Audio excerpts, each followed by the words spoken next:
Party ने जो candidate दिया है वो 10-12 वर्षों से संगठन के कार्य में उनकी कोई रुचि नहीं थी और वो किसी भी प्रोग्राम में नहीं आए और वो किसी भी पिक्चर में नहीं थे।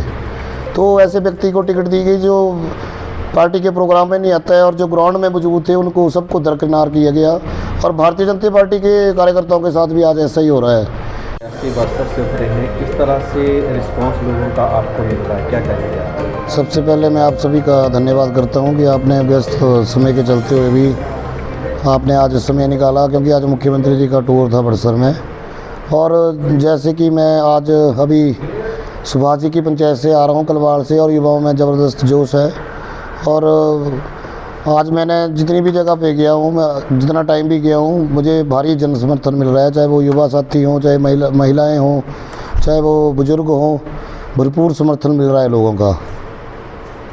जी विशाल जी, इन मुद्दों को लेकर जो है आप जनता के बीच में उतरे हैं, क्या करेंगे आप? देखिए, बड़सर की जनता को पता है कि आज जो विधानसभा के उपचुनाव हो रहे हैं वो किन परिस्थितियों के कारण हो रहे हैं। जो बड़सर के पूर्व विधायक ने छल कपट की राजनीति बड़सर में की है, तो आज जनता भली भांति जानती है कि बड़सर की जन लोगों ने क्या करना है। और जो बड़सर के पूर्व विधायक को लोगों ने 13,500 से ज़्यादा मतों से जिताकर विधानसभा भेजा था, उन्हें 5 साल के लिए जिम्मेवारी निर्वहन करने के लिए भेजा था।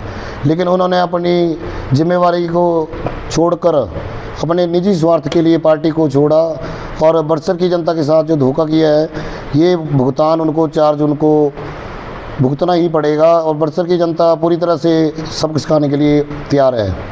और जहाँ तक रही कांग्रेस पार्टी के प्रत्याशी की बात, उनके साथ मेरा कोई मुकाबला नहीं है। मेरा मुकाबला सीधा इंद्रदत्त लखनपाल जी से है। जो उन्होंने ये धोखे की राजनीति बड़सर में शुरू की है और जो शिमला की राजनीति करने की वो यहाँ कोशिश कर रहे हैं, तो मैं उनको बताना चाहता हूँ, हमीरपुर ज़िला के लोग बहुत ही इंटेलिजेंट हैं और शिमला की राजनीति यहाँ पे नहीं चलेगी।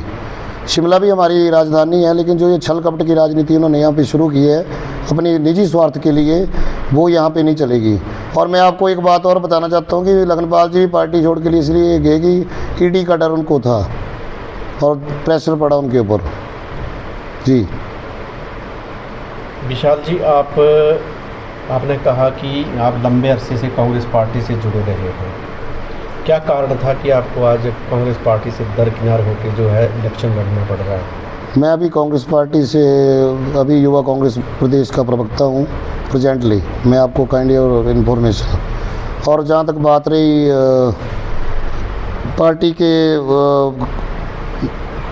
पार्टी ने जो कैंडिडेट दिया है वो 10-12 वर्षों से संगठन के कार्य में उनकी कोई रुचि नहीं थी और वो किसी भी प्रोग्राम में नहीं आए और वो किसी भी पिक्चर में नहीं थे। तो ऐसे व्यक्ति को टिकट दी गई जो पार्टी के प्रोग्राम में नहीं आता है और जो ग्राउंड में मौजूद थे उनको सबको दरकिनार किया गया। और भारतीय जनता पार्टी के कार्यकर्ताओं के साथ भी आज ऐसा ही हो रहा है, क्योंकि जो ज़बरदस्ती लखनपाल जी को जो बीजेपी के ऊपर थोपा गया है, उससे भारतीय जनता पार्टी के कार्यकर्ताओं में भारी रोष है और बीजेपी में खलबली मची हुई है इस टाइम।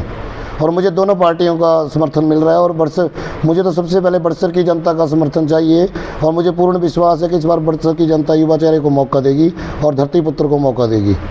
जी विशाल जी, आप जो 18 लोगों ने जो टिकट के लिए अप्लाई किया था, तो आप बड़ी बड़ी कस्में खा रहे थे कि जिसे भी टिकट मिलेगा हम उसके साथ चलेंगे। अब आपने आज़ाद जो अपना पर्चा भरा है, तो इसका क्या कारण है, थोड़ा सा बताएं। देखिए सर, मैंने आपको पहले भी बताया था कि जिस व्यक्ति ने 10-12 साल से पार्टी के प्रोग्राम में हिस्सा ही नहीं लिया, उस व्यक्ति को पार्टी ने टिकट दी।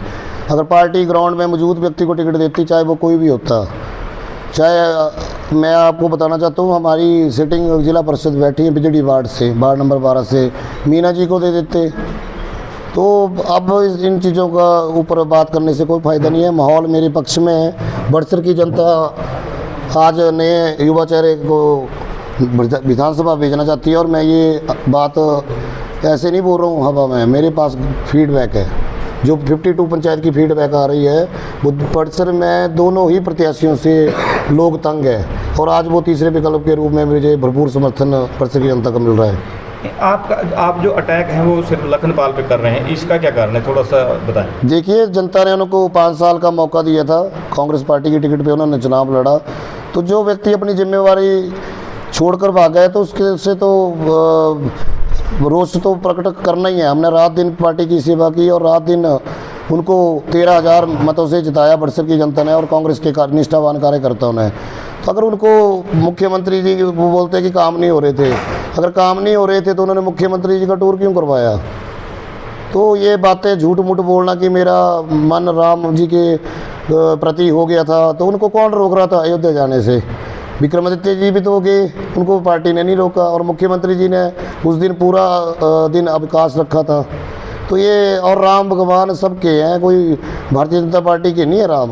और आज बड़सर में ये नौबत आ चुकी है भारतीय जनता पार्टी के प्रत्याशी को, पूर्व विधायकों की मंदिरों में मीटिंगें की जा रही हैं, जिसकी मैं घोर शब्दों में निंदा करता हूं, क्योंकि मंदिर राजनीति के लिए नहीं है और राजनीति में धार्मिक मुद्दों का कोई स्थान नहीं है। मुद्दे रोजगार से जुड़े हुए होने चाहिए, युवाओं से जुड़ा होना चाहिए, सड़क से जुड़ा होना चाहिए, पानी से जुड़ा होना चाहिए और लोगों की मूलभूत सुविधाओं को देखकर मुद्दे होने चाहिए। जी थैंक यू।